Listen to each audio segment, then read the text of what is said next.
GNT show is intended for mature audiences. Parental discretion is advised. Live long and prosper, bitches. Star Trek, The Final Frontier.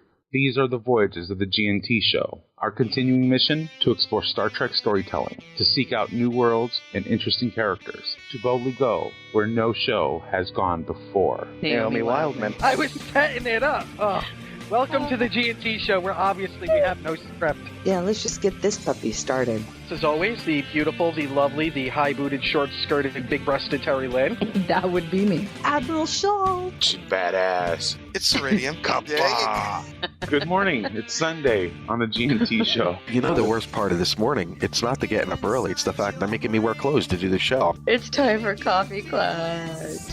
Strap on your helmets, boys and girls. It's gonna get rough. Oh, it's going to be one of those mornings. Let me put on my seatbelt, my helmet with the little blinky light on top. For safety. When we decided we were going to do the G&T show, Man. one of the things we said was no standards. G&T show does not go on the air because we're ready. It goes on the air because it's 9 o'clock on Sunday morning. Mike could have snapped by then and killed us both.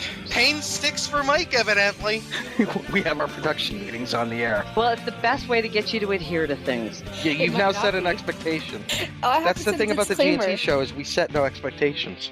I need more coffee. Wow, I'm trying to figure out whether or not I want to do general news or Star Trek news, and I figured this is out. Terry Fuck having it. a series of small It's news. strokes, actually. Boy, it doesn't take long for this show to deteriorate, does it? Straight the fuck downhill. I don't always podcast, but when I do, I G&T. Good morning, everyone. Welcome to the G&T Show, episode 174. I'm Terry Lynn. Joel on Troopers, I'm Gettysburg 7. How are you?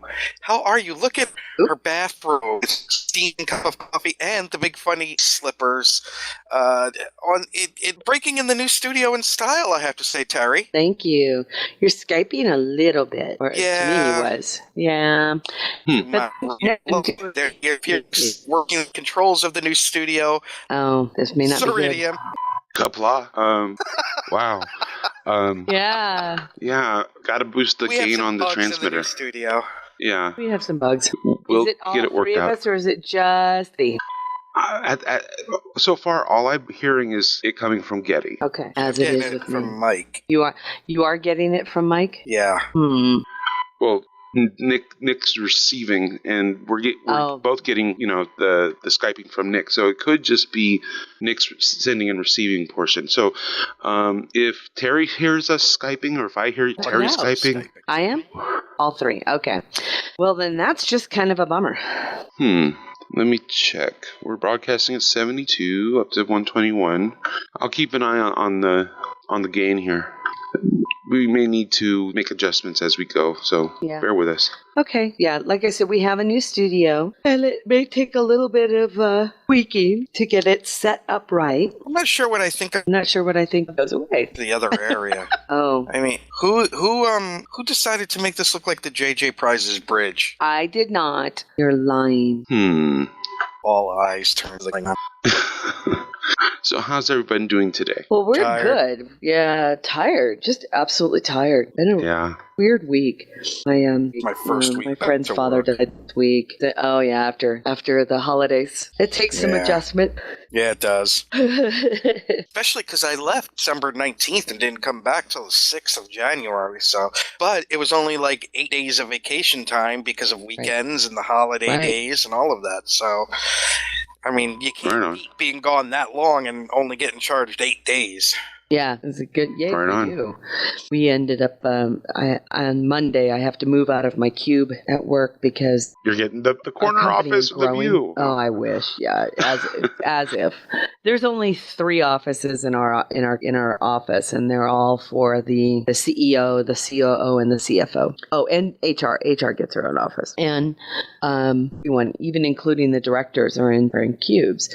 The problem is that our building is only so big, and we're actually going to be, there wasn't enough room, so we all have to move. They're redoing all the cubes in the office and moving and squishing us. They're making the cubes smaller so they can fit more cubes in. It's like, the airline industry. Oh my. Now's a perfect time for you to watch Office Space again. Oh. So I will be moving out of my cube on Monday, and Sitting on someone's they lap. didn't even have a temporary spot for me. There's like 2 or 3 of us that didn't. They couldn't even. So they moved 2 of them they moved Glenn and Henry into Not Henry. like a little conference. Henry cracks me up. Don't mess with Henry. By the way, you would love Henry. He's a huge Batman fan. It's a great American. And they're in a conference room, and that's all they could fit in this little tiny like meeting room. And so I'm being moved into the COO's office, and they're putting Wow, me. look at you. Yeah, they're putting me at the table in his office. Sure, move the chick with the big jugs into the COO's office. Dude. Henry gets stuck in the conference room. And poor Henry got stuck in the conference room. Myself up. But it's so I will be like in temporary housing for a week. It's going to be kind of That's just weird. awkward all around, because what if he has to have some kind of big hotshot meeting and you're working on something? The good news is that we kicked him out. He's on. You kicked the COO. I kicked him out. He went to poor guy. He has a meeting in Minneapolis. Oh, you I couldn't know. even like send him to like a meeting in Miami. No, but then he is going to New York after that. So he'll be out of his office. So I kind of get the whole thing to myself, even though I will be set up at the table in his office. Yeah. But Now, did they do that by design, or was this something that was already planned that he had to go to? No, because it was one of he planned to go to it last week when we asked him, do you mind if Terry bunks with you for a while? And he was goes, like, I'm out of here. I'm out of here. I'm going to Minneapolis. Well, I was like, wow. From his perspective, and Terry, the angle that I'm coming at this from, it keeps both of you out of any kind of situation too. And I'm not saying either of you, but you know exactly why. Oh, I do. And the good news, I mean, I'm good friends with the COO. I'm not worried about any of that. But at the same time, it's an appearance thing, right? Exactly. And you don't want So he's going to be out, and I'm going to have pretty much the whole office to myself, even though it'll just come really in. You have weird. your feet up on his desk. No, I mean, I'm going to be. His office is big enough that it has its own conference table, like a little 4-seat conference table. Yeah, that's where they're putting me. No, that's actually not a bad gig though. No, because that's a good sized table. Yeah, it's going to be funny, and but it's going to be really, really noisy because that's when they're going to be moving all of these cubes, right? Oh my god! Sanding I was like, why don't you just let me work from home, please? Yeah, they don't have that option? No. Oh no. Insurance companies are notorious that you don't work from home. They're just notorious for it. There's a control factor here that they like, and whatever. It doesn't bother me. The only reason the only reason I got to work from home for Chubb, right, was because I was an independent contractor. I had to leave their employment first and prove to them that I could do it for 2 years. Then they hired me back. Oh my god! Yeah, it's cray-cray. Yeah, it was cray-cray. I said cray-cray. And it was funny because, whatever, it didn't bother me any. I made good money either way. Yeah. I just want to say hello. Jessica and I blew it. You blew who? No, we blew it. Okay. I was up north all that time, and somehow Jessica and I never got together. Oh. And I'm feeling very guilty about it. Good. Of course, she didn't come to see me either. Good. I'll give you good. No, but I do feel bad about it. And after chatting with her this week, I want some babka. Oh, what a fucking week. Yeah? Oh, just... Okay, then. Friday was a week of temporal distortion. I mean, a day. See? Fuck. It was like by 9:30, I looked at the clock. I thought it was like 1 in the afternoon. I looked at the clock. It's 9:30. It's going to be one of those days. Oh, boy. By 3:40, you should have seen me. I was out of my mind. Oh. Longest 20 minutes of my life. We've all had those days. And, the day before flew by. So that's the worst. It is? Well, when one day is like, all of a sudden you look up and you're like, it's 4:45. Holy shit. Yeah. You know what I mean? And then the next day. Takes forever.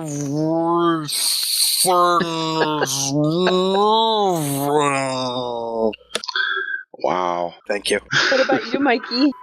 Oh, I got to see the doctor and found out that my knee's all jacked up. Oh, not good. Now, was this the Matt Anderson doctor, the Peter Capaldi doctor? Which doctor was this? David Tennant. Yeah.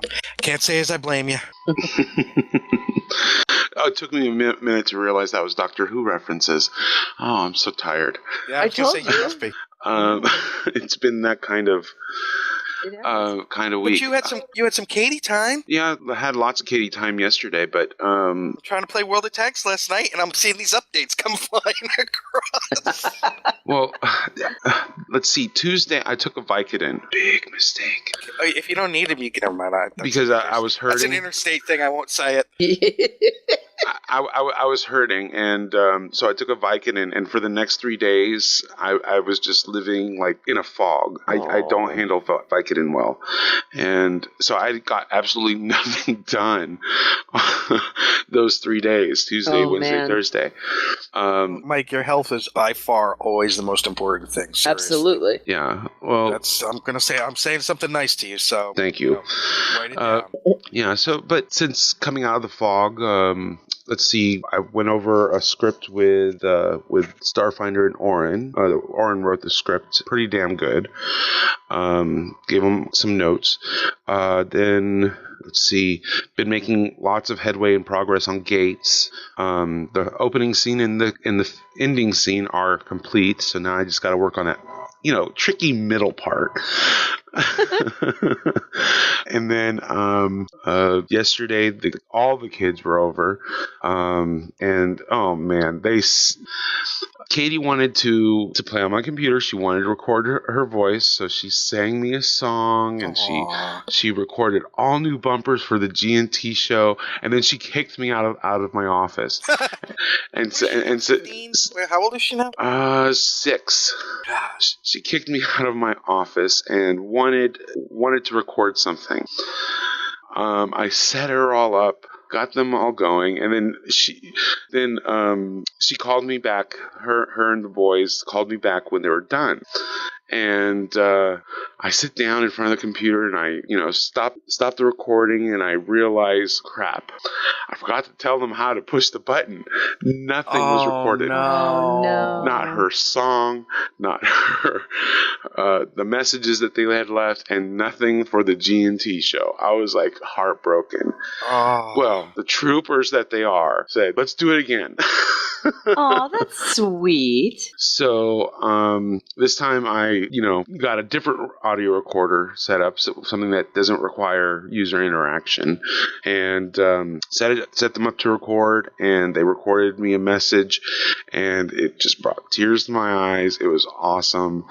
And we're going to work on G&T bumpers later today, and she sang me an original song this time instead of Do You Want to Build a Snowman? So, yeah, that's awesome. I love that song. And, yes, Jess mentions in the chat room, yes, Katie is selling Girl Scout cookies. In fact, she's taking pre-orders now, so. Really? Mike, you and I will have to discuss this, how I could get you the money. Okay. I will support Katie. Now, I have a question for you both. It was a conversation I had with somebody at work. Oh, God. No, okay. seriously. All right. Okay. Did you see the news that Matt Damon is going to be playing Shaft, and what do you think of it? What? What? Yeah, the talk is that Matt Damon playing Shaft in a reboot. So what's your thoughts on that? That was my thought. What? Conflicted. Why conflicted? It's not the fact that he's white that bothers me. I just don't think he has the gravitas for the character. He's not cool enough. This is Shaft. And not the least of which is fuck. At least there was, there are already so few characters that are. Yeah, I just don't think he's cool enough.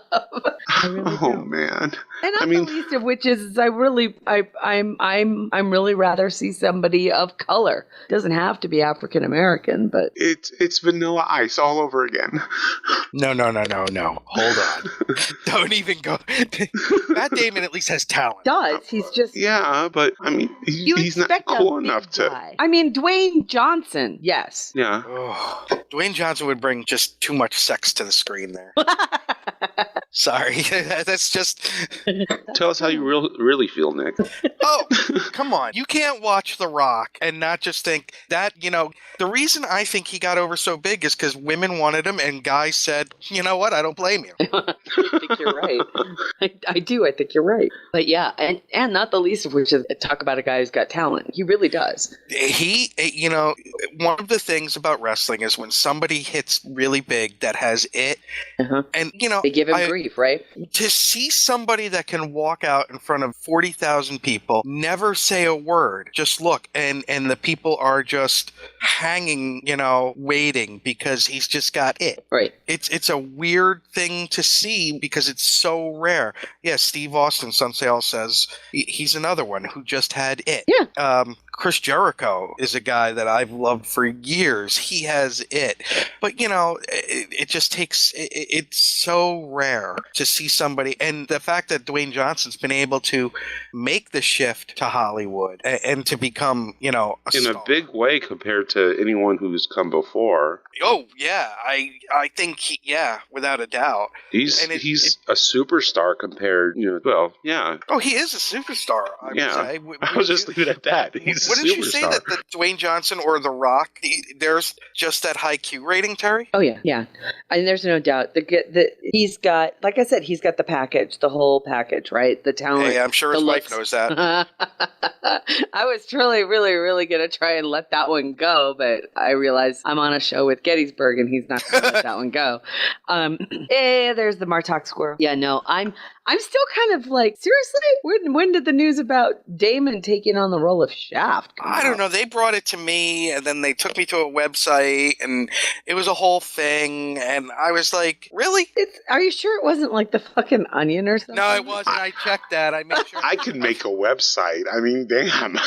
That's pretty funny, though. Yeah, I can show you a flying pig if I wanted to. I am not enthused. Mike, you can say flying pig all you want. Remember, this is the show that brought you goats and trees. That is true. Yep, goats in trees. That was an epic episode. And there's a calendar of it, too. I'm still surprised by that. Well, that would be kind of weird. Janice has got me addicted to Minecraft. Yes. And in Minecraft, there are pigs and cows in trees. Yes. I'm walking and all of a sudden, there's a pig in a tree. Hello. Wow. Fucking Minecraft is like the YouTube of video games. You start playing at 8 o'clock at night and suddenly you're like, fuck, it's 3 in the morning. It's true. My nephew plays it. Yeah, Mason's been wanting me to put it on get it for the Xbox. Well, the thing about Minecraft is just seeing some stuff looking on the web. There are people that Minecraft is the Legos of video the internet. games. Yeah. Yeah. And you see the Enterprise D one? No, I was just going to say, now they sell Star Wars skins and everything, and I haven't seen Star Trek, but I'm sure that there's someone out there that has made. They did a mod. Yeah, they did a mod. It is, I know that we can get Matthew Anderson on that. There is that Minecraft mod video where they take the tour of the Enterprise D. It's fucking unbelievable. In Minecraft, yeah. That's awesome. I'm not sure how long. And then there was the group of people who were all Lord of the Rings fans, and then they rebuilt Minas Tirith. I saw one. It was somebody did London Bridge. That's cool. Now, one of the things I really like about it is that because it's depending on how you play or whatever, but it's also kind of mindless in that I put on my podcasts and I can just listen to it, and I don't have to worry about like all the stuff you have to worry about. He's offline a lit. What's with all the people coming in? I'm not sure. I think the connection is kind of like stabilizing, or it was until people started popping into the room. So now I think it's got to take a minute to the North figure it Koreans out. fucking with us. No kidding. All right, we're good? We'll see. Okay.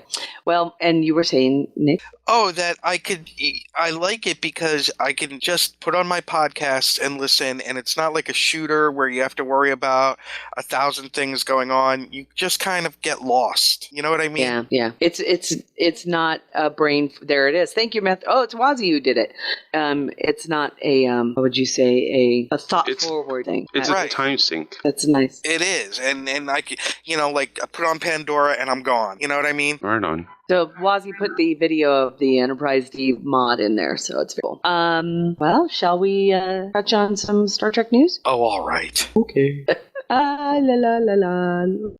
Star Trek news. I am so proud to be a talkie geek. We've got our problems with the film, which we'll get into on our dopey little podcast and nitpick it to death. Star Trek news. So congratulations to the always dreamy David Mack. There's Legos? No. Star Trek news. Yes, the story behind the story. The movie that never was made. They got a Klingon! I know. Sold. You playing Klingon? That's right, I'm gonna throw in a Buck Mackay rookie guard. That's right, a Buck Mackay for people. It doesn't get any bigger than this. Star Trek news? There isn't a whole lot of news this week. I think people are just coming down off the holidays. They're coming down off of the Star Trek movie news with Justin Lin taking over as director. I think they're just coming down. There is some news, however, and the good news is that Simon & Schuster Pocket is going to be releasing Star Trek Enterprise: Rise of the Federation Uncertain Logic in April. This is Christopher Bennett's new book, and get a look at the cover. It's very cool.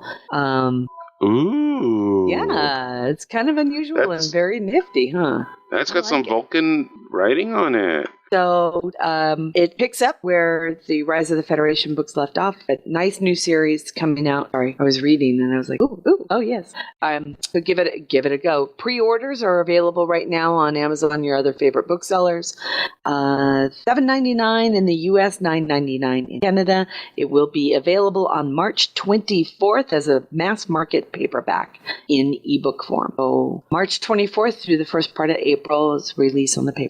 I have a feeling it's going to deal with Vulcans. I think so. Yeah. You think, Mike? I think. Well, don't know where it's coming from. It says, the second paragraph says, years ago, Jonathan Archer and T'Pol helped unearth the true writings of Vulcan's great philosopher Surak, bringing forth a new era of peaceful reform on Vulcan. But when their discovery is seemingly proven to be a fraud, the scandal threatens to undo a decade of progress and return power to the old warlike regime. Uh-oh. One of the things you can be sure of was with Christopher L. Bennett.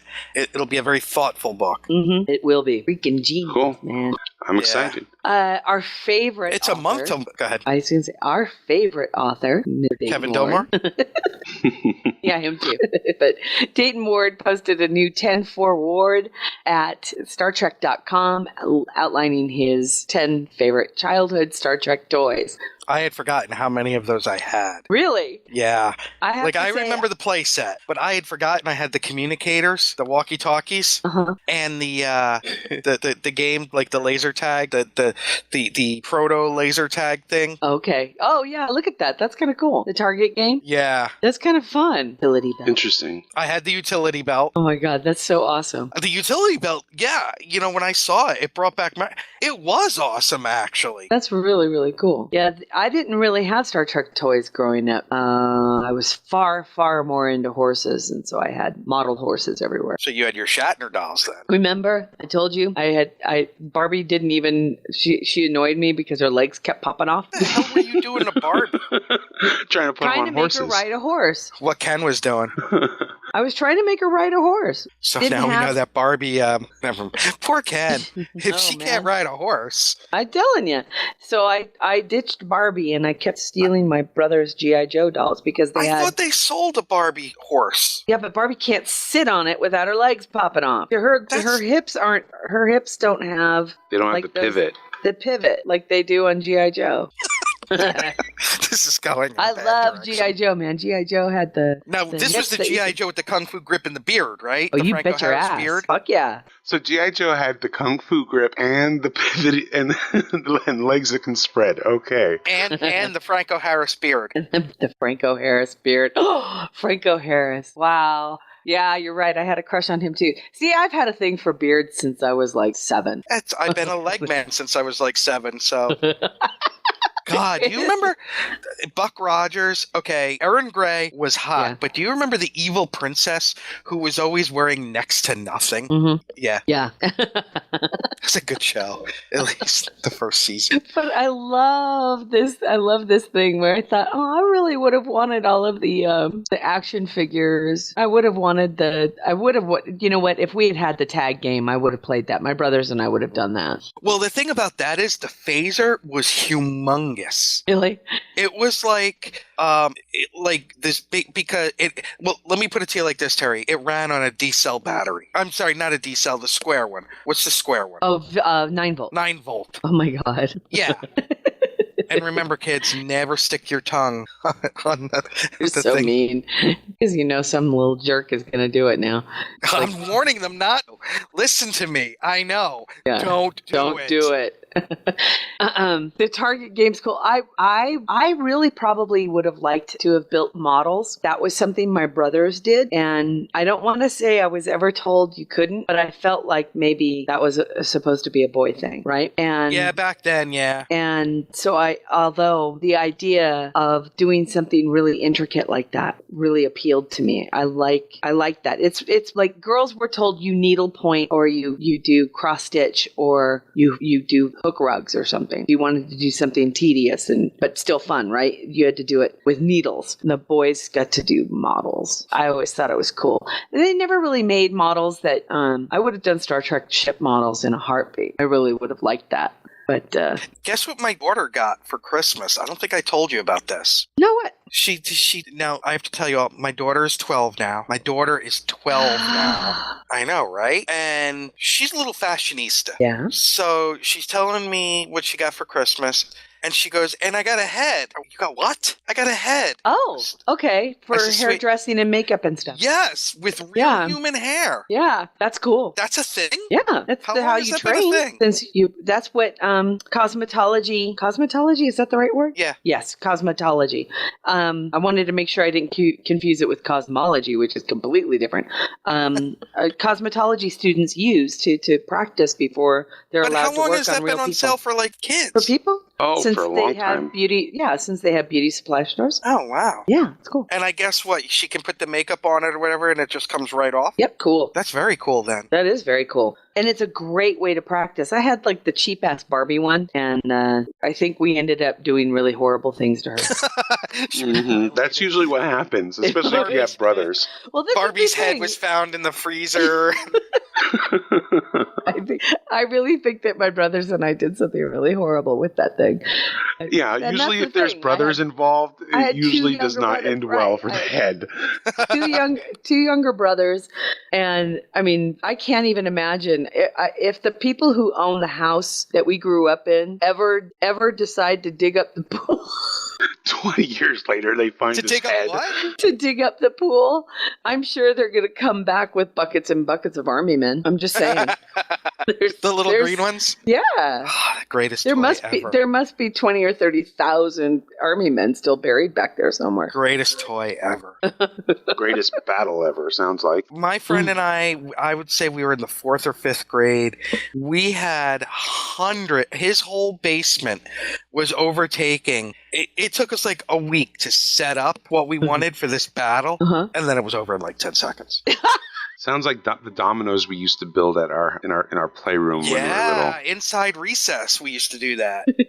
There was wrap around the room like 3 or 4 times, climb up and down the shelves. Yeah, that's what one of my favorite memories. And in 2 minutes it was over. Yeah, see, one of my favorite memories was when my friend we were in high school, mind you. I think this is when we were a senior in high school, and it was it was one of those late night things where it was like a Friday, and we were over at the house, and nothing was really going on, and everybody kind of was either out or went to bed. And it was probably midnight when Marion and I were like, oh, what are we gonna do? It's so boring. Oh my God, our lives are so horrible.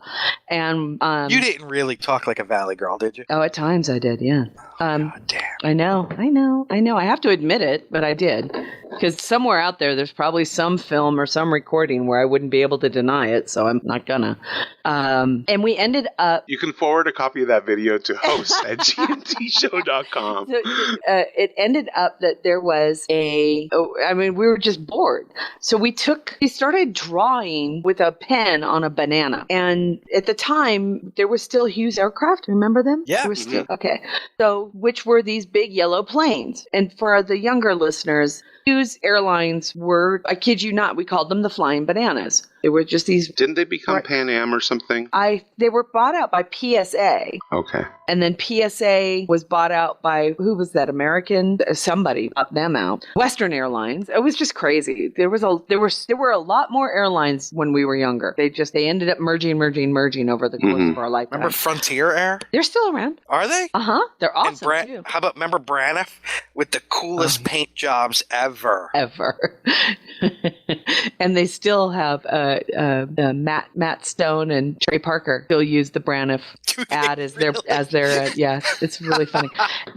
But she started drawing on a banana to make it look like there was a whole bunch of little windows on it. So she started making this airplane. And I was like, okay, well, I'll get some fishing wire and we can hang it from the kitchen ceiling. And it took on a life of its own. And about 7:30 the next morning, we had a complete reproduction of LAX on the kitchen table. And there had to be probably 7 or 8 bananas hanging from the ceiling. Oh my God. Wow. Yeah. I mean, that's apparently we really wanted to be model builders, but because let's just make do. We use bananas. Did you get in trouble for the whole banana My dad laughed usage? his ass off. Oh, okay. For what? For the banana usage? Well, no. My dad peeled one of the airplanes and ate it. It's Godzilla! Yeah. My dad came downstairs and he goes, what the hell? He just I think now we know what happened all night to that. recreating Los Angeles International Airport in our kitchen. We're like, yeah, Dad, isn't it awesome? I think now we know what happened to the Malaysian Air flight. Your dad ate it. My dad ate it. But it was, so that brought back memories of just model building and that, so, but you're right. It's like how you are with Minecraft, right? It's that it became that mindless thing that we were doing while we were having our teenage, super important discussions. Do you think that's missing now? Yeah, I do. I really do. Yeah, there was, and like Mike, you said with the dominoes, but even then, you're talking, you're hanging out, all that kind of stuff. Yeah. You know what I mean? And look, I love video games, but you're playing the games and that's your focus. There's not like the discussion going on. Now, all games, obviously. I disagree. Because last night I had gotten proof. Okay. Katie and Mason wanted to play a game. Well, Mason was already playing a game. He was playing Lego Batman or something, Lego Batman 3 or something. And awesome. Katie wanted to play Make-Believe. So she starts telling this story, and this elaborate story, very mature for, a 6-year-old. And, she's including Mason in it, and it's, just... that's awesome. It was awesome. And I'm sitting here, headphones on, pretending I'm not paying attention, and I'm just sitting here trying hard not to laugh because she's like, in high school and she's doing all these cool things and she's got a boyfriend who lost her books and Mason needs to help her to find them. And then Mason says, out of the blue, he says, yeah, and then there was an avalanche. and the books were buried in a landslide. And I mean, it was just like, what?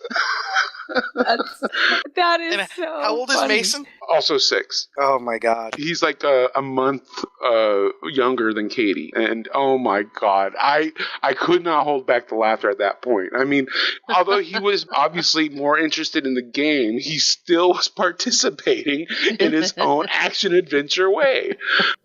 That is beyond awesome. And what's so funny is that that's typically, it's like, God, this is so slow and it's so boring. I want action. Put in an avalanche.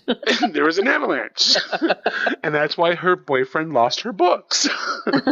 It happens in an avalanche, What are you going to do? Oh, that's priceless. Oh, it was awesome. I wish I was recording it.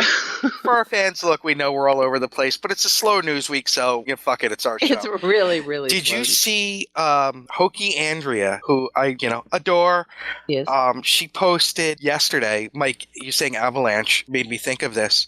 The seismic activity in Seattle. Yeah, wasn't that trippy? That is amazing. Yeah. For those that don't know, during the football game, when the Seahawks play, that crowd is deafening. First of all, it's, I guess, like almost a perfect stadium for channeling the noise. It is. And everything, which if you look at it, I've been there. It is. When you look at it, you go, how does that work? You know what I mean? Yeah. But, they've got it with the curves and everything, and it actually registered on the Richter scale. Wow. That's how bad it was rocking. And yesterday during the game, I don't know if you heard this, but they have multiple Richter scales set up around the stadium. But yesterday they were testing a new warning system where and they said it was the perfect place to do it because they could tell when they were hoping to get like a 10-second warning, and the computer has this algorithmic thing that it's got going. Depending on the action in the game, the computer can the way it's building, the way that that's set up, and the action in the game, the computer can tell whether or not a certain earthquake is going to hit within 10 seconds. That's what they were testing yesterday. They actually have like the USGS up there testing all of this new stuff because it is like the perfect laboratory for it. That's amazing. Isn't it? Alan was showing me this article yesterday about it, and I'm like, holy crap, that's actually really kind of cool because they actually have a stadium of lab rats that don't even know that they're being used that way, but it's the perfect science. It is science. It's awesome. It's interesting that you say that, Terry, because I watched a documentary called "The Day the Series Stopped," a 30 for 30 from ESPN, about when the earthquake hit during the Oakland A's San Francisco Giants World Series. Right. And at first, people in the stadium thought it was just the stadium. Right. Because they were doing pregame stuff. And even then, it's a World Series. People are rocking and all of that. But having been to Yankee Stadium in a really tight Red Sox-Yankees game, when the winning home run was hit by the Yankees, it's amazing to feel a whole building vibrate because of the people just cheering. Jumping, right. It's amazing.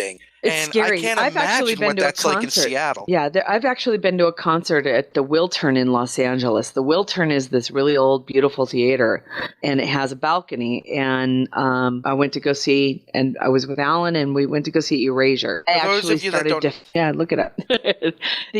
But I actually started I'm sorry, to K-Dot's fear. made an appearance. I actually started to fear that the balcony was going to fall. I was like, I think I want to be on this balcony. It was so crazy because people were jumping and dancing, and I was like, oh, you can feel it, and you think, okay, this thing better. That's why I was actually pleased that they finally are going to get rid of Candlestick Park, because as much as it wasn't built for that. It wasn't built for that. So yay for new stadiums that have big steel girders and not a lot of cement blockage, and oh my god, it was I can't even imagine what that was like. I saw a photo. It was a picture of Dubai in 1991, then 2004, and then now, and the growth that the city that has gone through. Yeah. And it's a huge bit there. That city has grown so fast. It just worries me. Yeah. You don't know what kind of quality is built into those places. Yeah. It freaks me out. Yeah. That stadium is just, some science bitch. Talking about crazy science, you want to hear? It's actually Star Trek news that we can put in here. It's actually a semi-decent segue. Cool. StarTrek.com has an article that I thought was kind of funny about the science of heart attacks in the 24th century, using Star Trek: The Next Generation and Deep Space Nine and Voyager as its basis for. Really? It's so funny. It says, what's amazing is what it says, it's amazing what you can learn from binge watching Star Trek. Recently, a group of European researchers sat through hundreds of episodes from TNG, DS9, and Voyager, and they came away with this observation. Cardiac arrest is as deadly in the 24th century as it is right now. Approximately 96 characters suffered cardiac arrest, and of them, 90% of the incidents resulted in death. So don't have a heart attack in the Star Trek universe. I thought that was kind of interesting. It says favorable neurological outcome and long-term survival was documented in just 9 patients. The statements were made in their paper where no guideline has gone before a retrospective analysis of resuscitation in the 24th century. And I'll bet you that Crusher was the doctor on most of those. Well, the first picture there is Picard, who's being carried by Worf, and Crusher is there. So, and of course, who had to come in and save his ass? Pulaski. Uh-oh.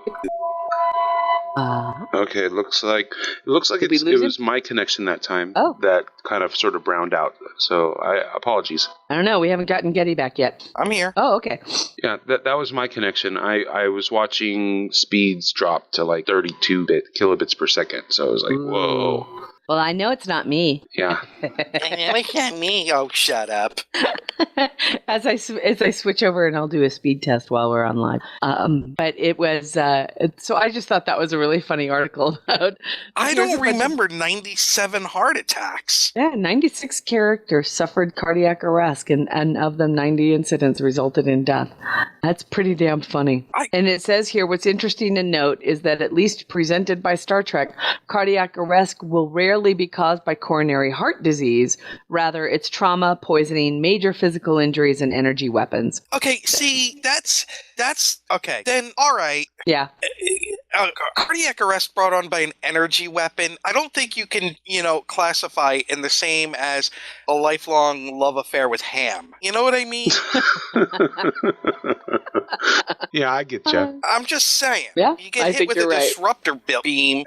You're going to have a cardiac arrest. Cardiac arrest. They should put warning labels on those things. I know, right? On phasers? Yeah, on disruptors. Can you imagine? I am sure that even in the 24th century, every piece of Starfleet equipment has the little warning on it that, it's got their own version of OSHA. They've got lawyers. I'm sure that there's some warnings on everything. On each panel, during battle may explode into a million sparks. Oh my! Can you? I guess I don't know if they actually labeled everything that was potentially a death hazard. I think they would be walking down a tunnel of labels. Just the outside of each ship is just a giant label. A giant label. It's getting that way now. Yeah. Okay. Well, I don't think, hopefully we wouldn't have the bullshit legal problems that we do now. This is where you and I differ, Terry. What? I think that we're going to have those for the rest of the time. Yeah, unfortunately, I think we will too. Don't be an idiot. As long as you have one person willing to stick her tongue on the end of a 9-volt battery. Don't be an idiot. That should be like the quintessential. Now, mind you, might have to put it in multiple languages, but I think that should be the only warning that should ever suffice. Look, an entire business. I was watching a thing. People that were making gas cans were put out of business because some drunk redneck decided to pour gasoline on a fire, and of course the fire flashes up the stream and the plastic gasoline container explodes. So therefore the government regulators say, ooh, it's a danger. No, the drunk redneck with a gas can was the danger. I agree. But that company's out of business because some drunk redneck decided to pour gasoline on a fire. Sorry, but you can't cure stupid. Yeah, tell me about it. But they certainly try. I'm not sure that has anything, I have a certain opinion about that. And I don't think it's the government who does that as much as it is private insurance enterprises. No, this was government regulations, OSHA and all of that. Oh, well, then that means that we won't even get into that today. I have my own issues. All right, so we want to talk about safety. Talk about another segue. Oh my God, too funny. It's almost like we had it planned. I know. It's very funny. Let me see if I can. Don't blow it, Mike. Just act like we did. Did. I have to find the thing for it again. Damn it. I hate that. I think a lot of people probably already saw it. It was floating around the internet this week about, there we go, why don't Star Trek starships have seatbelts? It sounds like you're ramping up for a joke. Okay, so what? No. Why? No, that's the question. We were talking about safety and we were talking about warnings and things like that. But what was it that over the course of the past 50 years, I mean, we can all understand where in the 60s it was far more exciting to see people throwing themselves across the bridge. But is it impossible, or should it be impossible to write a good story and have seatbelts on your characters in the show to show that the Starfleet isn't that stupid in the future? But then we wouldn't have had Uhura throwing herself in the opposite direction of everybody else. No, I'm not saying. You know what? I'm way on board with it in the 60s because we didn't even wear fucking seatbelts in our cars. Oh my God! Weren't those the great old days, Terry? Even up through the 80s. I would be in the back of my dad's truck, standing up, hands extended outward, screaming at the top of my lungs as my dad's like hauling ass down the freeway. Yeah. I think I told the story here. I'm not sure. There was a cop behind him. We were probably like in the 5th grade, going to the movies or something, and my friend's mom was driving us in her giant 1970s station wagon. At least it seemed giant at the time. It probably was. And there was a cop behind us, and my friend held my legs as I leaned out the back window to cover the license plate, joking around with the cop. And you know what the cop did? He laughed. He laughed. Yeah, I know. It was different. Then again, the cops were, I remember we used to have fun and shit. None of us died. Well, I rode my bike without a helmet, and I'm fine. Well, the seatbelt thing on starships, I mean, that must be an indication that they're starting to realize that inertial dampers do not work.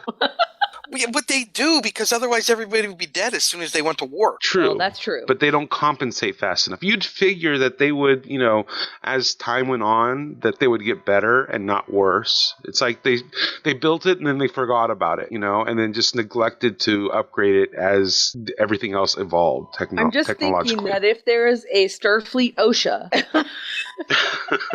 they're going to build in some additional safety features to keep people from having to be thrown across their whatever. I don't know. Here's a good question. Do Navy bridges have seatbelts? They probably don't. But then again, I don't know. Do they? Because you can hit some pretty rough fucking seas. All right, for our Navy friends. Yeah, for our Navy friends, question for our Navy friends: do naval bridges have seatbelts? I mean. Sun makes a good point. She put an image from Contact where Jodie Foster is, strapped down inside the pod. That they added a chair with seatbelts because OSHA, and that was causing more trouble than Yeah, but when a rocket takes off, man, they're you want them seatbelts. I'm thinking that Starfleet had a version of it, if you remember in Star Trek 2, when they were going into battle. Remember the armrests came down over the legs to form like a seatbelt. I do remember that. Yeah, they were cool. That was a great idea. What happened to those as they went on? See, it's funny because even in my fan fiction, I have seatbelts in my fan fiction. And for me, it's because it plays better. It just plays better for my storytelling.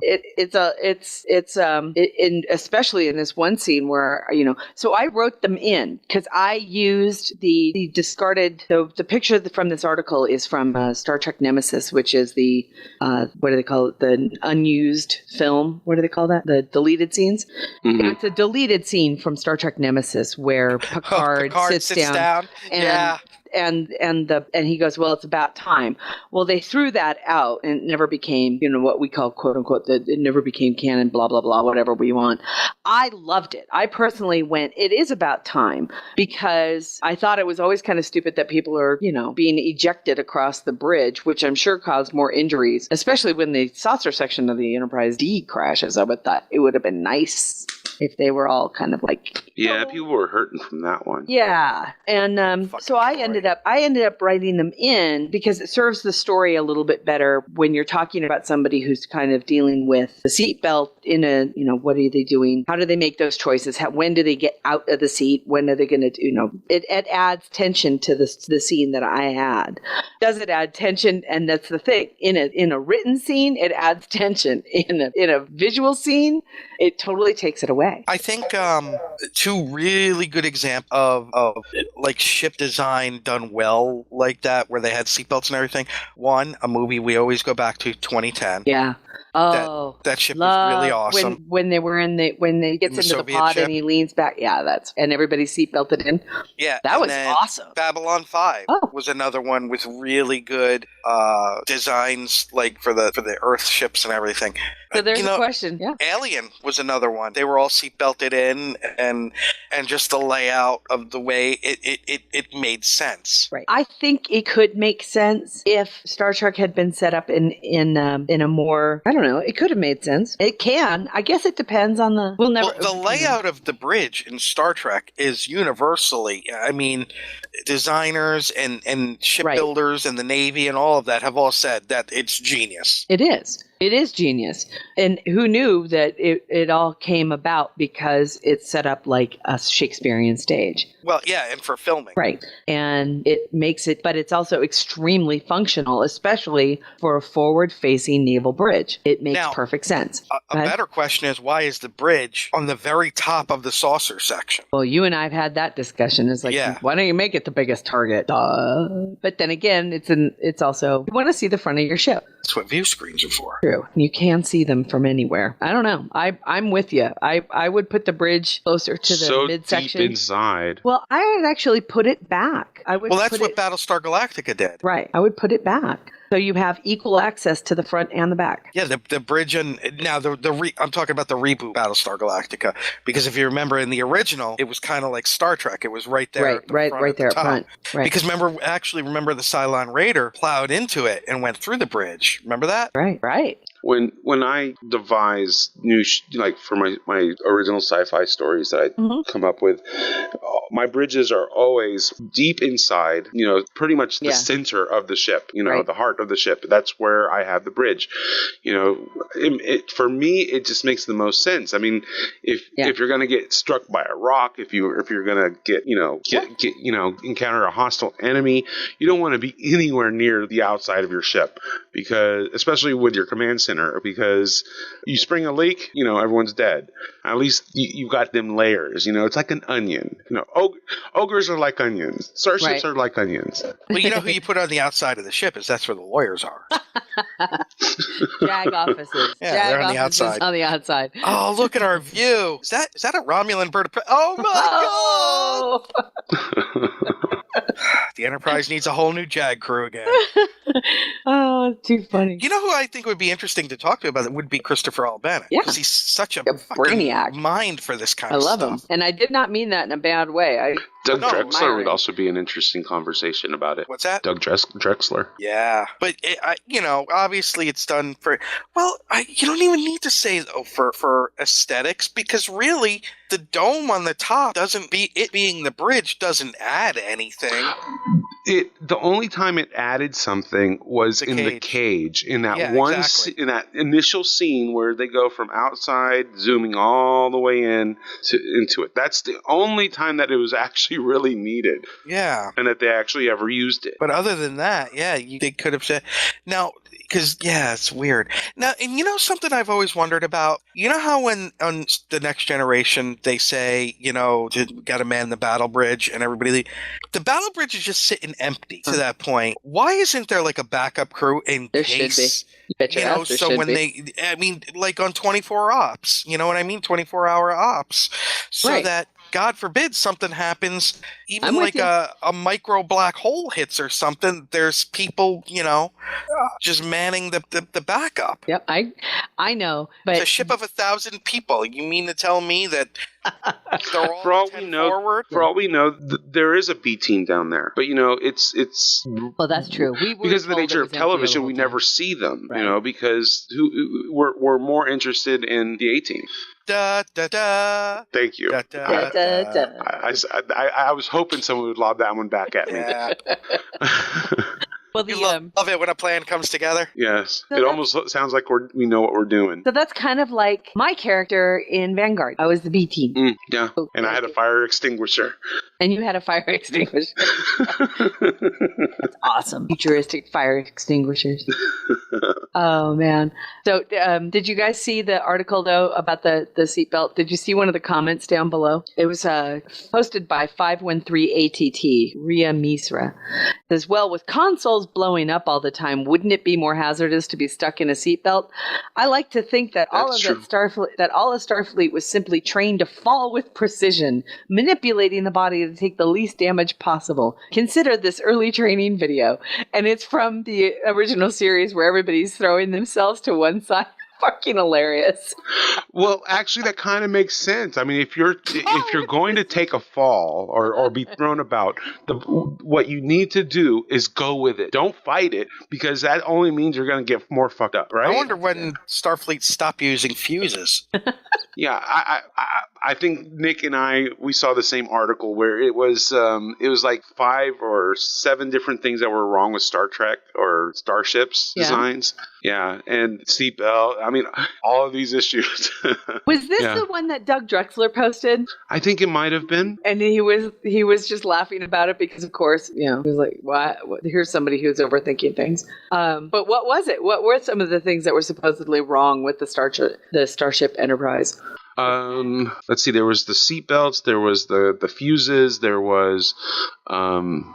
Oh man. I might be able to find it. Only one way on and off the bridge. Oh yes, that was another one. Only one way on and off the bridge. Since when? There's 4. Not in the original series. One turbo lift. Oh, really? Then there was only one transporter room. I think that was another one. Okay, here it is. Which I had a little issue with that, because I think I remember Kirk saying something about transporter room 3 and, them actually saying it with a number. So I never got the impression it was always the same transporter room.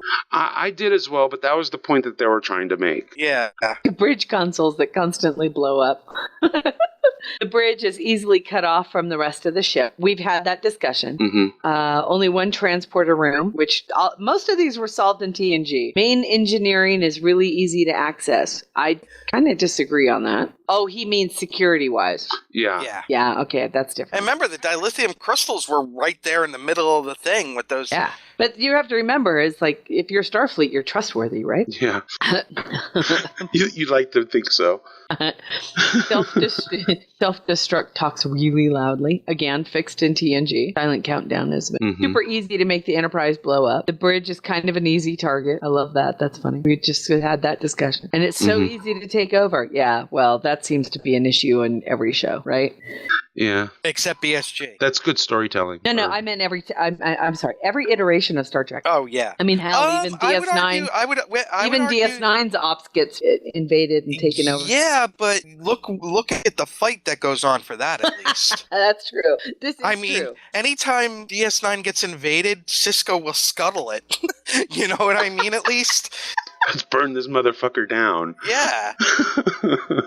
I would say, because when the Klingons were finally able to beam on during that battle, it was after a long, protracted battle where they had to knock the shields down and everything and go through all of that. And then they were able to work. So it was like a bad analogy, but the old pirate ship thing of, lots of cannon fire to wear the others down and then bumping into them and being able to board. Right. I would say DS9 was the hardest one to invade. Oh, I I'd agree with you wholeheartedly on that. Which is ironic since it's stationary. Yeah, but it's also much more, because it is stationary, it is bigger, it also has more defenses. Well, not the least of which is, let's face it, the Cardassians designed it. Yeah, well, I was going to say the more defenses only applied after the pilot, because they only had 3 photon torpedoes in the pilot.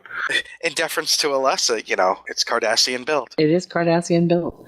Say what you will, them fuckers know how to build. That is very true. It's very true. I love it. What a fun article that was. That's cute. Now, I would say that Voyager was the easiest ship to take over. I wouldn't disagree with you there. God, how many times were they boarded? Even its own crew took over.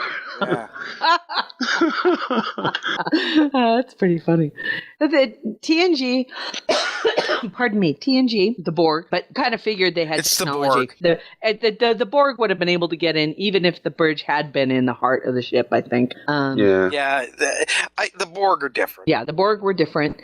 Everything else was kind of done by surreptitious. They kind of snuck their way in. I don't think there was any other. The Enterprise D got hijacked from Space Dock. I mean, okay, now Mike. To be fair, if a Navy ship pulls into Norfolk and is refitting, you're not expecting it to get taken over. That is true. Okay. Yeah, I'll give you that about one. Starship Mine?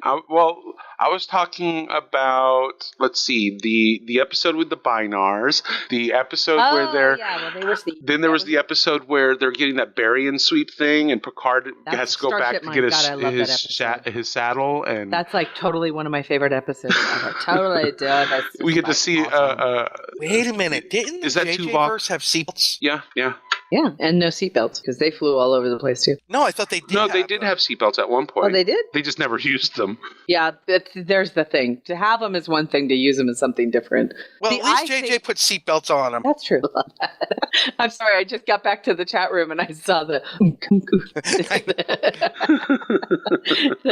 that's really funny. I love Picard's afro. Picard's afro is rocking. Worf with the Uncle Sam hat. Yeah. And what the hell is Riker doing? Sticks. Oh, he's got glow sticks, but he's like doing like a half twerk. I don't know what that is. Oh God, ovaries just exploded at the thought of Riker twerking. Ew. No, they did not. They're just fine, thank you. I didn't say you. I said ovaries. You're not the only one with ovaries. On this show, I am right now. Okay. Well, that's really fun. I have some interesting thing here. I thought you would find this interesting, Nick. Mark Guggenheim on the valuable lesson Arrow learned from Star Trek 3. There's an article over at Blaster about. So let's see, Star Trek 3, the search for Spock. So yes. Okay. So Mark Guggenheim, who's behind one of Nick's favorite shows, Arrow, was on a roundtable interview with Agent Carter producers Tara Butters and Michelle Fazekas. And I love how there's a spoiler alert for Star Trek 3. Yeah. I'm sorry. I love that. It's like the movie hasn't been out for like, what, 25 years? Spoiler alert. Yeah. But I thought was kind of interesting was Guggenheim's take on why they keep certain things in and what the importance of secrecy. And it came down to a discussion that was allegedly had between the director Harv Bennett and Leonard Nimoy versus Sherry Lansing, who was the person responsible for the creation of the trailer of Star Trek The Search for Spock. And the trailer had the destruction of the Enterprise in it. And the Harv Bennett and Leonard Nimoy went to her and said, "That's a huge moment for us. We don't want it in the trailer." And she replied, "Well, do you want people to be surprised or do you want them to go to the movie?" And Guggenheim said they used that as a barometer on both Arrow and Flash. He says, "We're not militant, but there are certain things that are absolutely secret. There was a pilot printed on red paper and I read everything on my iPad and have a scanner on my desk for these purposes. I scanned in the script and red paper script scans perfectly fine." So the thing is as a consumer of movies and television, do we want to know? I mean, do we see that trailer of the Enterprise blowing up going, "Oh my God, they blew up the Enterprise. I need to go see this movie." Or, "Holy fuck, they blew up the Enterprise. What?" Or I what can do you think's answer more this important? from the mid-season finale of Arrow. And Mike, you've seen it, right? Yeah. That final scene, I'm glad I didn't know that was coming. Yeah. You know what I'm talking about, right, Mike? It's been The fight with almost a month. The fight with Ra's al Ghul. Okay. The end of that fight. Okay. Do you even remember? Probably not offhand, no. Spoiler alert for people that haven't listened. 3, 2, 1. When Ra's al Ghul puts the sword through Arrow and Arrow falls off the cliff. Oh, yeah. I'm glad I didn't know that was coming. Yeah. Janice and I watched it together and sat up and went, what the fuck? And that's how it ends. Wow. Well, it would have been... I mean, and he put a sword through him. Now, I can only imagine if he fell into the Lazarus pit or what the hell is going on. But it's like, what if the trailer of All Good Things, or no, Best of Both Worlds, showed Picard as Borg for the part 1? Yeah. You know, you don't do that. Totally ruined. Yeah. Exactly. It would have lost the impact. And same thing with the Arrow. Did the trailer show him as a Borg? That may have. You know, I don't know. I don't remember. I want to say it may have. The trailer for the show may have showed him as a Borg. UPN was absolutely horrific. With the trailers for Voyager of giving away the biggest plot point of the episode. I agree. Mm-hmm. They really were. But then again, that's kind of how trailers were done, right? They gave you the whole damn thing. Even movies, but trailers were like 5 minutes long too. I don't know. It's an interesting topic of discussion, and I really like the fact that Guggenheim kind of touched on it. And I thought it was kind of interesting to hear. God, that really was a big moment for Star Trek. It was a big moment. Oh my God! Yeah. Totally destroyed. Because you could argue that the Enterprise is truly the Star Trek, right? And she was Kirk's longest lover. I mean, really. His relationship with that ship was by far more emotionally connected than any other woman he ever was around. He had a much deeper relationship with the ship. And that's part of the reason why I like Picard too. He's married to the ship and even says as much. Yeah. And it doesn't bother me. That's the relationship the captain has with his or her ship is supposed to be that way. The ship comes first. The ship comes first. And for him to make that sacrifice. Does that mean Riker's having an affair with Deanna? Yes. With the Titan? No, with Deanna.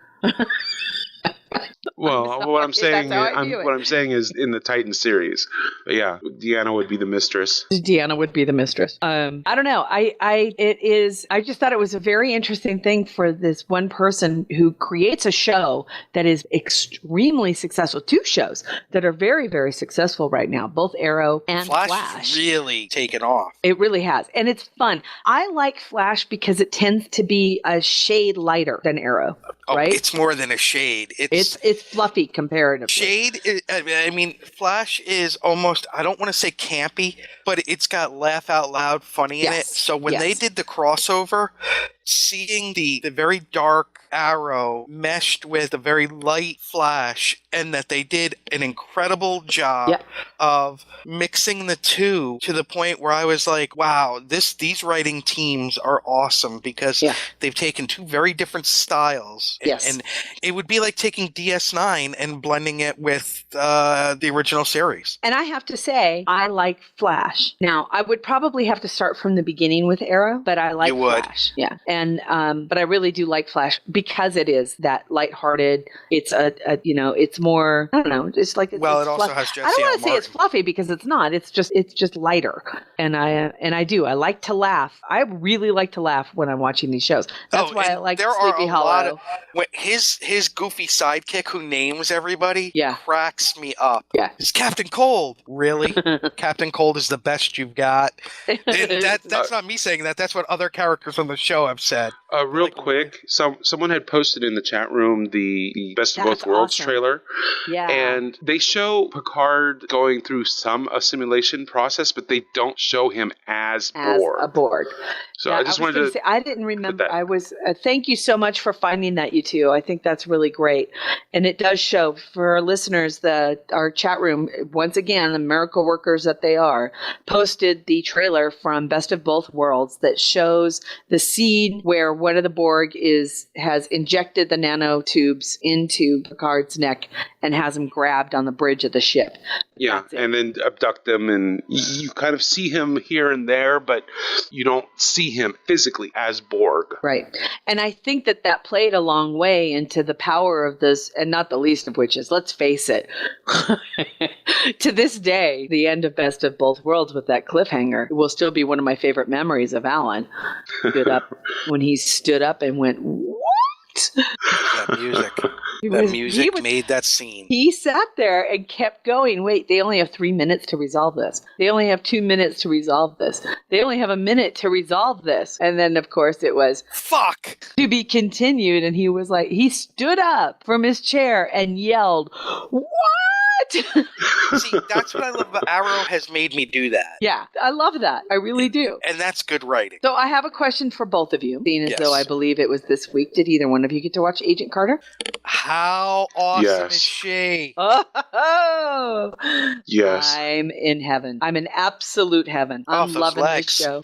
Everything about her is exactly what I would expect. And what I like about it is that they play her just as they would a male superhero, right?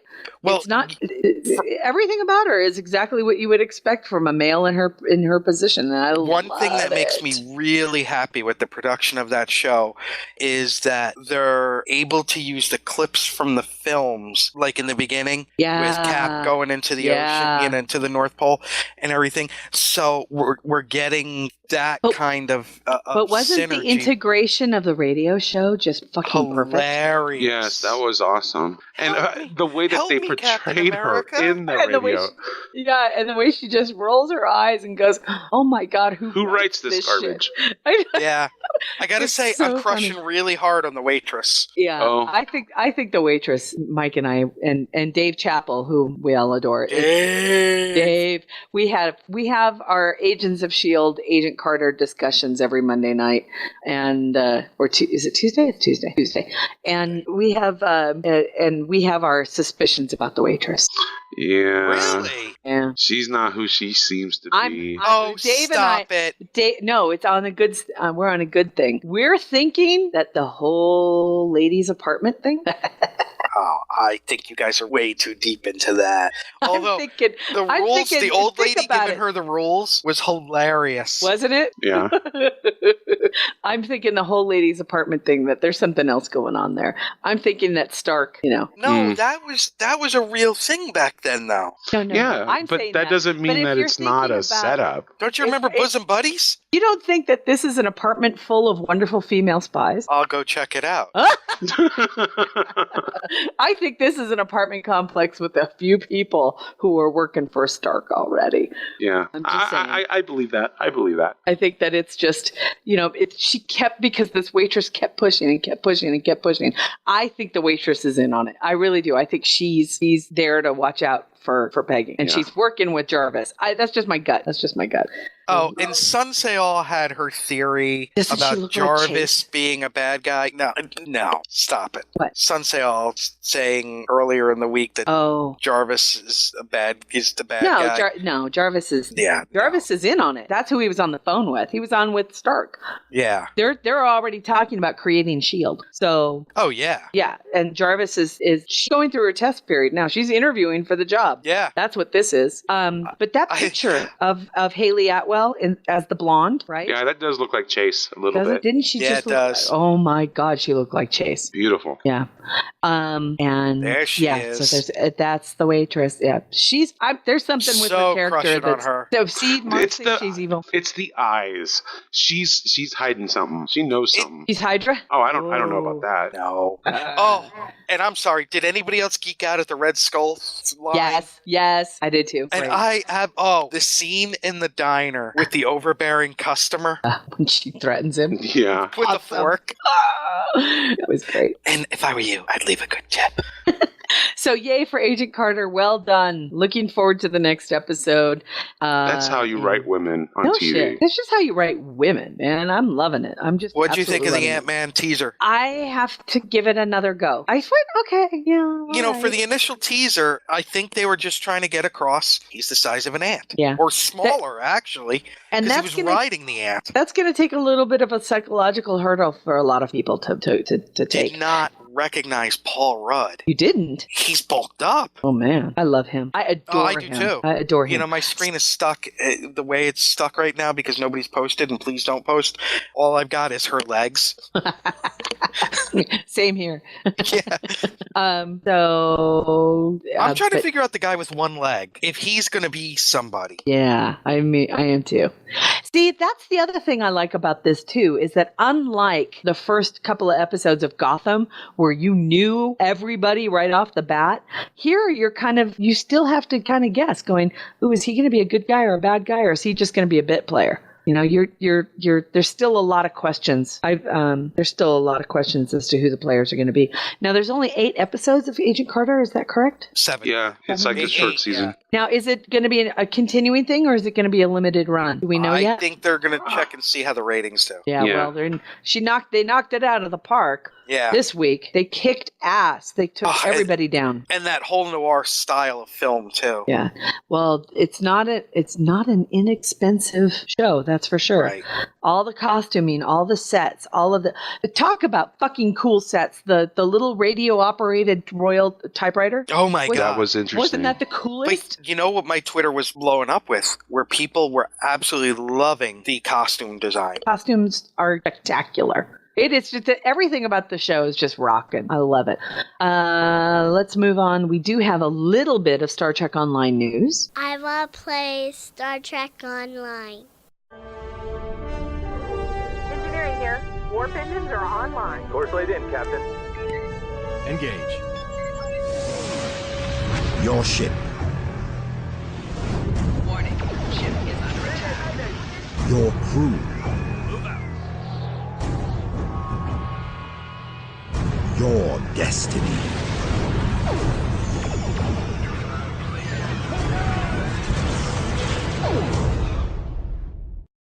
Pushing towards the end of our show.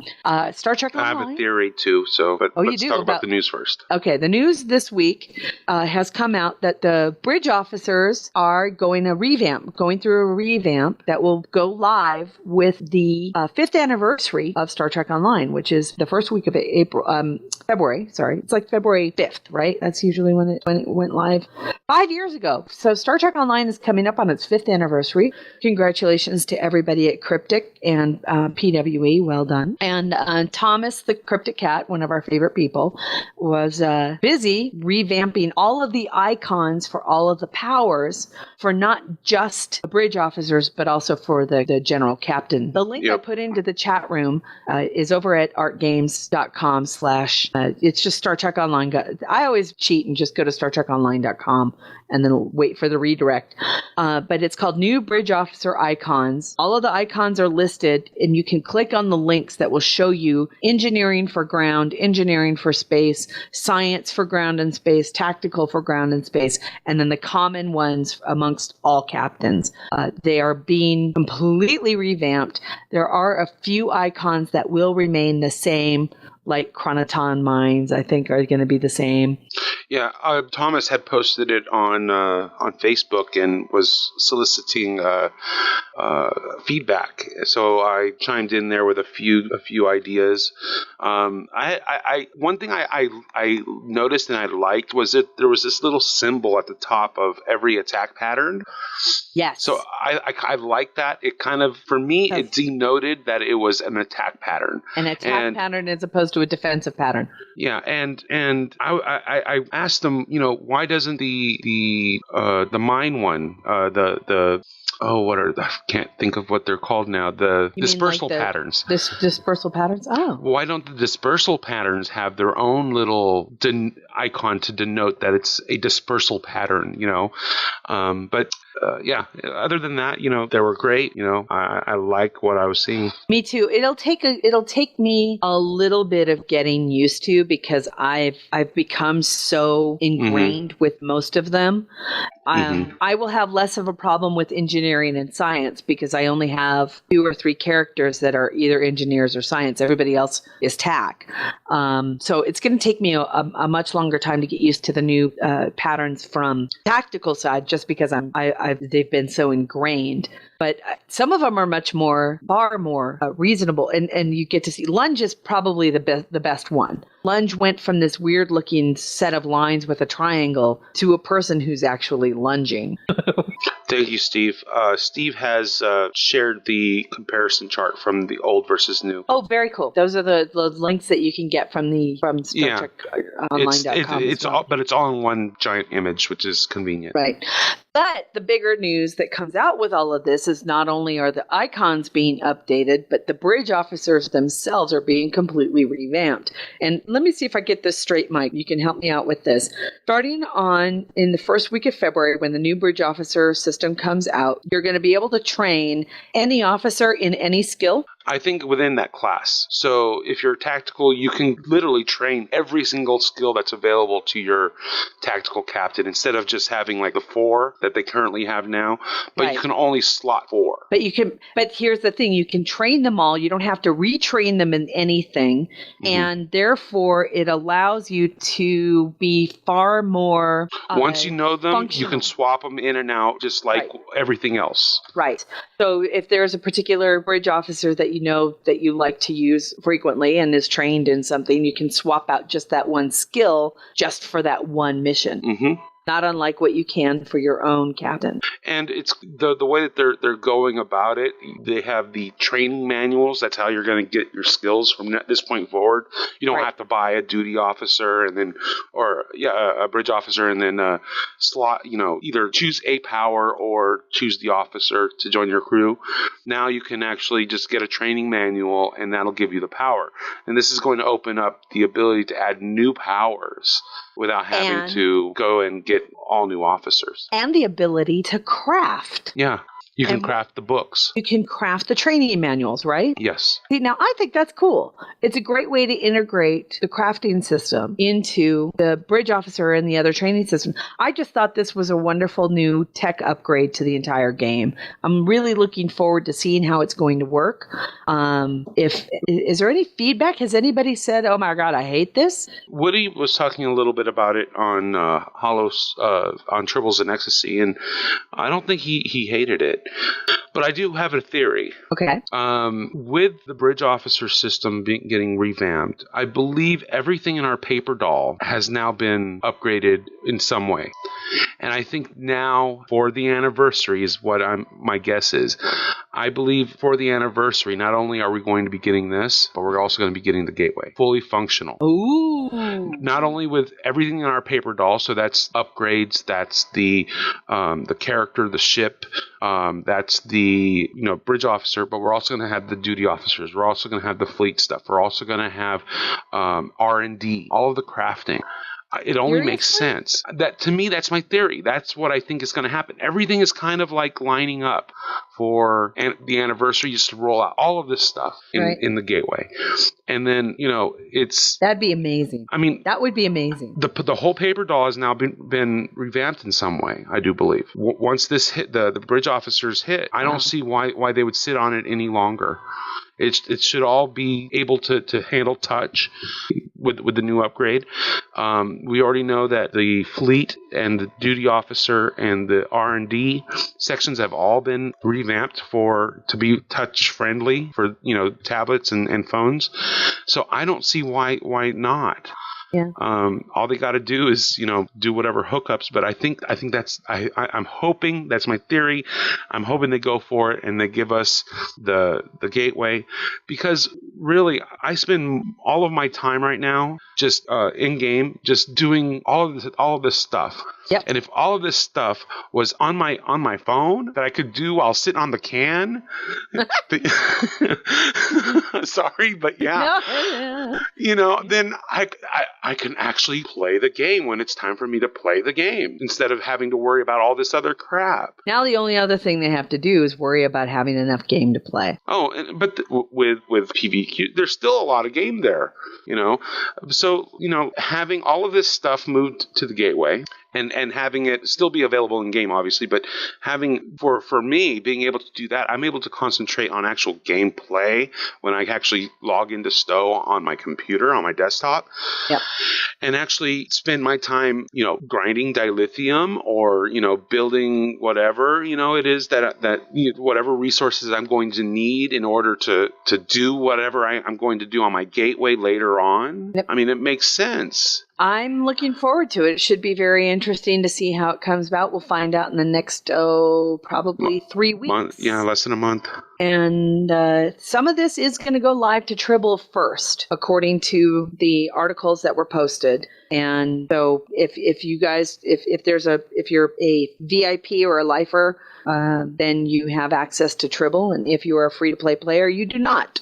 So you're just going to have to wait. Then that's it for Star Trek Online. Good luck with that, everybody over at Cryptic. I hope everything goes smoothly. It's a very interesting program, and I'm very excited to see the change on that. I think that's something that's been desperately needed for a long time. And you could definitely see D'Angelo's influence the systems Before we move on or get away too far, Hippie John this morning mentioned that the Foundry Challenge voting is ongoing. So check those out. A lot of Foundry missions. Hippie John built a level 45, I think 46 level mission. So definitely send your high level characters in to help. Cool. To check out his mission and vote. Well, before the end of the show, we need to do a Star Trek Las Vegas update. Shall we just start right off the bat with a Las Vegas update? Are we still talking Vegas, right? We are. Vegas. Yes. You're coming to Vegas, right? Star Trek Las Vegas may take place every August, but on this show... This is where we hang out the rest of the year. Exactly. The crew has been fatigued now from so many months in space, and they need to take a break. The landing party has been down to check out the terrain while the crew gets ready to play. They say there's only plant life living on this lovely rock, but a rodent appears wearing a vest. Oh, wow. The end of the show already? I know. Wow. One quick update for Star Trek Online. For Star Trek, the convention in Las Vegas, which occurs, of course, in August of 2015. 4 new people have been added to the guest list in this past week. Garrett Wong will be joining us again, and we'll have a booth throughout the convention, and if we're lucky, we'll be next door, just so we can give him grief. We love Garrett. We love sitting next to him during the convention, so hopefully we get to sit next to him again. Renee Aubergenois will be there as well. Everybody knows him, of course, as Odo from Star Trek Deep Space Nine. Tracy Scoggins has been added to the roster as well. She is Galora of Star Trek Deep Space Nine's episode Destiny, but most everybody will remember her from Babylon 5, Highlander, Lonesome Dove. I think most people would remember her from Lonesome Dove and maybe even Lois and Clark. Remember that show? Yes, I do. Yeah. She will have a table in the vendor's room to meet fans and offer her autograph directly to you for a nominal fee. And finally, I thought this was really kind of cool. Dennis McCarthy is going to be there. Dennis McCarthy was the Emmy Award-winning composer for Star Trek, pretty much. DS9, Next Gen, Voyager, Enterprise, and also the feature film Generations. He's going to be the guest conductor at the Saturday Night Gala Star Trek concert. So I thought that was going to be very, very cool. But I don't remember him ever attending the convention before. Do you? Not off the top of my head, no. Yeah. So welcome to the Star Trek convention, Mr. McCarthy. We look forward to meeting you. He's going to be appearing during the daytime, but they just haven't announced when. But he will be guest conducting the concert on Saturday night. Okay, that's it for Star Trek Con News. I'm yay. Right on. Thanks, you guys, for a great show. And what do you got planned for this week, Nick? Work. Oh, sorry. Yeah. I'm planning to stay away from the Vicodin.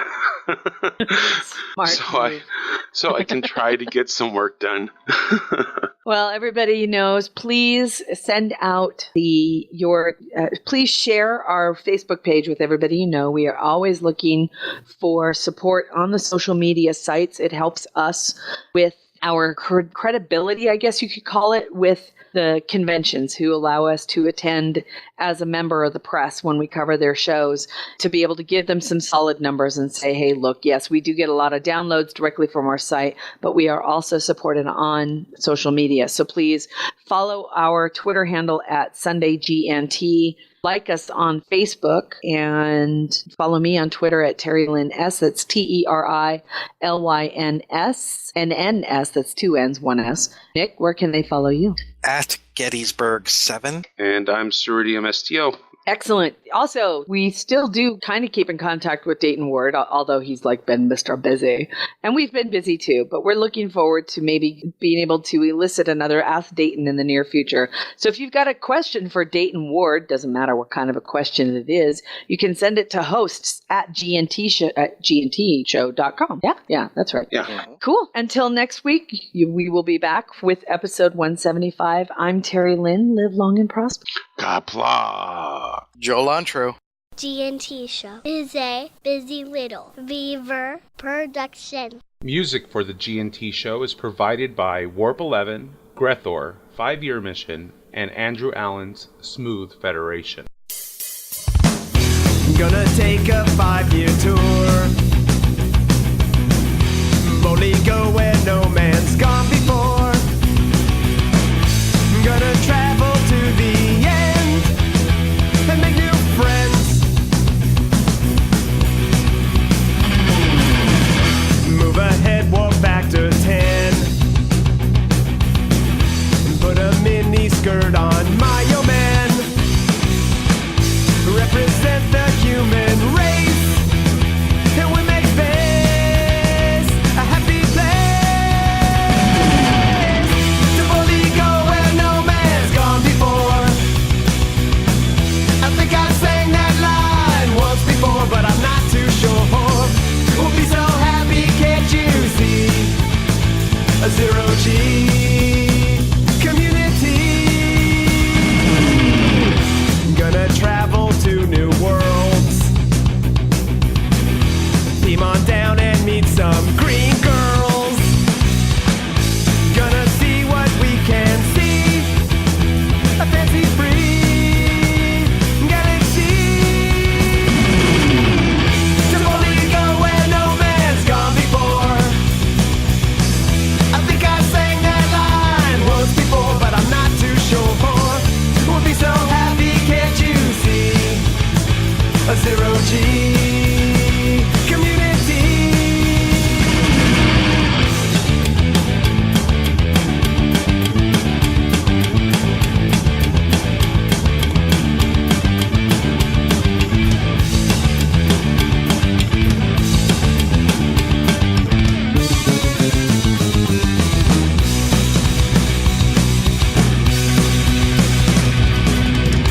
Come and take a tour with me. There'll be no cons or Kobayashi.